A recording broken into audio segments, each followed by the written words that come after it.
G'day, guys. Welcome back to Stat Chat Sports, another AFL season preview coming your way. It's myself, Josh, Tazza, BT on the call. Steve, he's probably going to be a round one starter, I think. He's going to leave his run very nice and late for the preseason, but he'll be back on board. Don't worry about that. Today, BT, we're talking the Tigers, and we've got the Tigers up sitting in third spot. We're picking a very nice rise for them this season, BT, and I think with good reason. Well, they should be higher. Really, me and you, Josh, we both have him second. We Tazza and did. Steve had him fifth, finishing out. I'm all aboard the Tiger train this year. I reckon this is a quality team, and I can see them going all the way. They're very close to making the grand final this year. I think they are making the grand final. BT. Yeah, I think this is an exceptional lineup. And Tazza, some of these off-season additions, well, really, there's two off-season additions, and they are just perfect, mature, talented A-graders, best 22 players to slot straight into that midfield. It's terrific recruiting. Yeah, everyone knew that Richmond had great bookends, sort of at the forward end and the defensive end of the ground. And the midfield was the one area they probably needed to address with guys like Trent Cotchin sort of out on the way out. There was a bit of an unknown, Jaden Short being trialled in there. They were really throwing things around. You add Taranto and Hopper, two bona fide, genuine elite midfielders. This is a totally different team. This is they're strong all around the park now. They've got game winners. They've got guys, good consistent guys throughout this team, and with the injury worries of Dion Prestia, I mean, you can just about forget about him, and you need guys that are going to show up every week, and these are two guys that will. Don't worry about the meatball sub. He'll be there round one. He'll be playing. But yeah, look, it's a pretty healthy addition. Taranto and Hopper, Short, he's going to be playing there full time this year as well. Shy Bolton, we haven't even spoken about him. This man is an absolute jet, and I fully expect him to be playing a lot of midfield minutes this year. Tazza, I can't look at this team and not see, grand final contender. There are stars all across this 22. You go from back to front, and you can find a guy in there that's an All-Australian or an All-Australian caliber team. Still plenty of premiership players across the board. I love where they're at. They've had a little bit of a dip, and a lot of that was injury related. But if they stay healthy, and that's probably the biggest issue I've got with this team, is staying healthy. If they stay healthy, I can't see them not really giving this thing a good shake. They're definitely making it to the last couple of weeks of September. Yeah, they've obviously shown that in their winning years, they really had a lot of injury luck. We'll put it that way. They've never had a proper injury crisis off the top of my head, so they're really going to have to hope for that again. Absolutely. You don't always get lucky, but I mean, this is a team. It's hard to pick a hole in it. I think that's the thing here. It's just you look on every line, and there's a genuine star or genuine match winner on every line. That's the biggest thing for me. Yeah. Yeah, I'm not. They've got a couple of injury issues to be worried about at the moment. It's probably the key defender depth. I mean, when this video comes out, I think we'll probably be a week out from round one, and Robbie Tarrant, it's already been announced he's not going to play round one. Their depth in Gibcus is limited as well because he's got a hamstring. So we could see someone like Ben Miller playing round one, and obviously he's not an established star.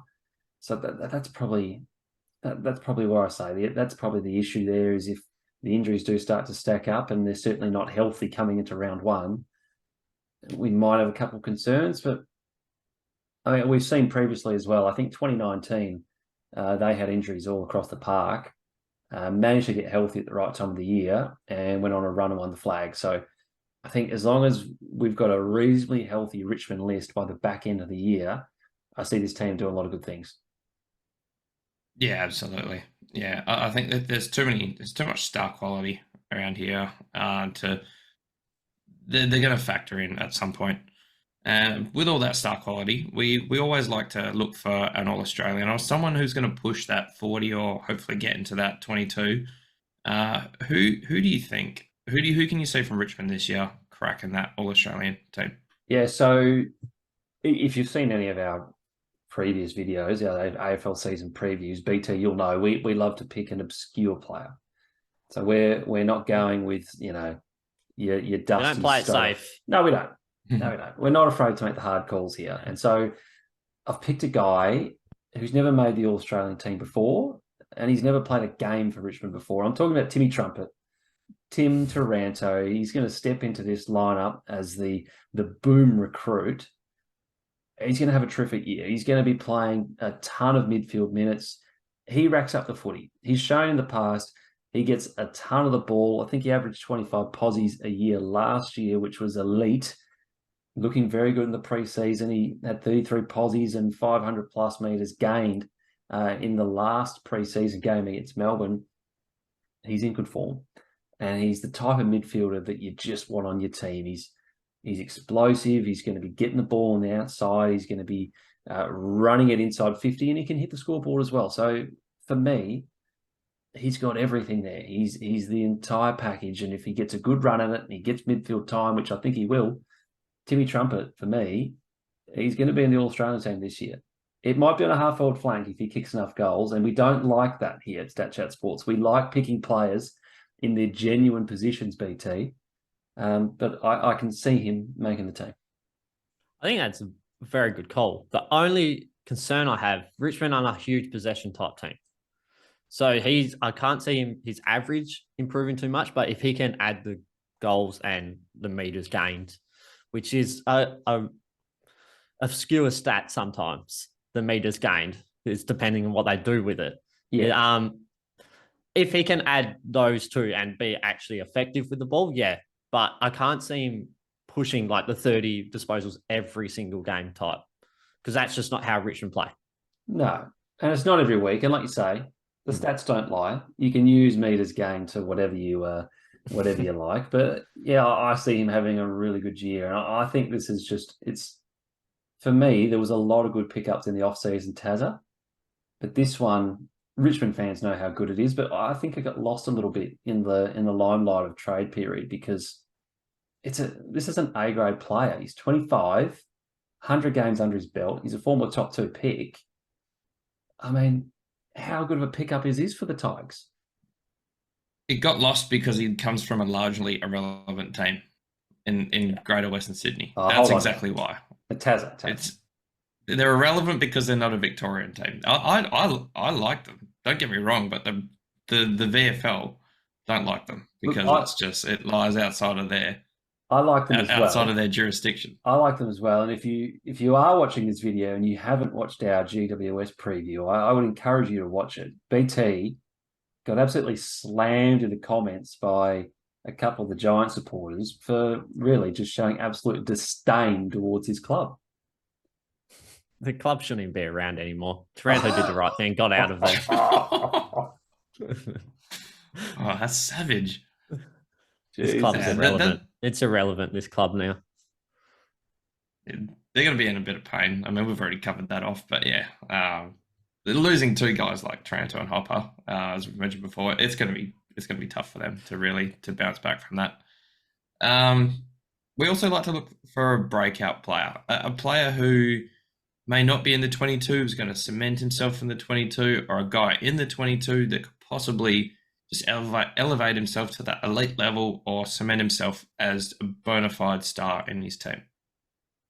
I did have a little bit of trouble with this because this Richmond lineup is a very established lineup. So it's the number 3 ranked team for games played in the whole league, and it's the number 14 for average age. So a lot of these players are established. There's not actually a lot of opportunities for a breakout. But this guy just screamed out to me as breakout, and it's Noah Bolter. So I like this guy because he can do it at both ends. He's shown that he's got the ability to be a key defender and really lock down his player. Last year, they trialled him forward in the preseason, and he had 8 goals after 3 rounds. So really, he can do anything. And I see him this year playing key defender, and we've mentioned a few of the current injury concerns that the Tigers have. So it might be more out of necessity, but he's a great player. He's just a good, honest football player, and he's got good game sense. He knows how to get it done. He doesn't rank highly in the stats. And so we don't like that at Stat Sports. But again, the stats don't lie. Number 7 amongst key defenders last year for 1%ers. Sorry, not 1%ers, pressure acts. He gets in and he gets stuck in and he gets it done. He's a good one-on-one player. He was top 25 amongst key defenders last year. So only gets beaten less than 1 in 4 one-on-one contests. He's a good, honest footballer, and I like it. But I think he's got potential to just really cement himself as a dominant key defender in the competition this year. And let's be honest, I think the Tigers need him to, because Robbie Tarrant, he's on the wrong side of 25, Tazza, as you'd like to say. He's not going to be there forever. And I think Bolton needs to cement himself as the number 1 key defender. So he's my call as a breakout. And BT, I think you'll like this. He's got a bit of mongrel in him as well. Off-season storyline, haven't even touched on this. Noah Bolter getting down to the twos, watching some pre-season footy. Just an unprovoked attack off the ball. Someone's come after him. He's just turned around and clocked it. And we like that. We really like to see that from the big fella. So he's got a bit of nous about him in the wrestling department. And I think that will hold him in good stead. Breakout player for sure.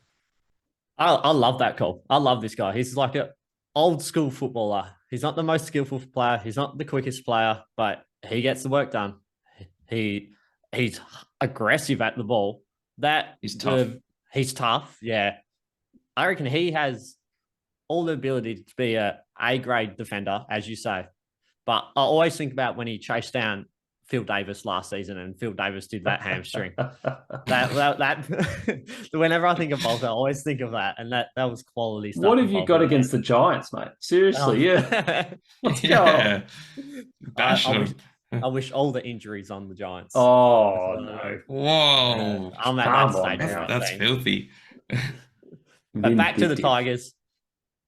I reckon that was an absolute quality call there, because I'm with you. It would have been hard to pick out a breakout player, but that was probably the one and only one you could have picked, and I think you've nailed it on the head. Yeah, no, good call there. You want to see him sort of cement himself in that defence, so just hopefully there isn't an injury crisis up forward and where he's required to go up there, because obviously we do see his best work in the defensive end, or in my opinion anyway. All right, our last segment we like to cover off. We like to look for someone who's just a bit under the pressure cooker, needs a good season, needs to really get themselves back in the team, or just needs something else to really remind everyone what they're all about. Tazza, when we look back on the pre-season of 2023, it's going to be known for one saying and one saying only. Say it with me, mate. It's the wrong side of 25. You have coined this term beautifully. I think if we're ever going to release some merch, it might be the first phrase that we put on the merch. I'm loving it. The fans are loving it. And this guy that's under the pump, he is well and truly on the wrong side of 25. As the number 2 BT, Brian Taylor would like to say, the boy from Pinjarra, Camden McIntosh. He's been a good servant of the club, 2-time premiership player. Into I think his 10th season now. He's played 140 odd games. He might have run his dash, fellas. He's a battler. He runs hard all day.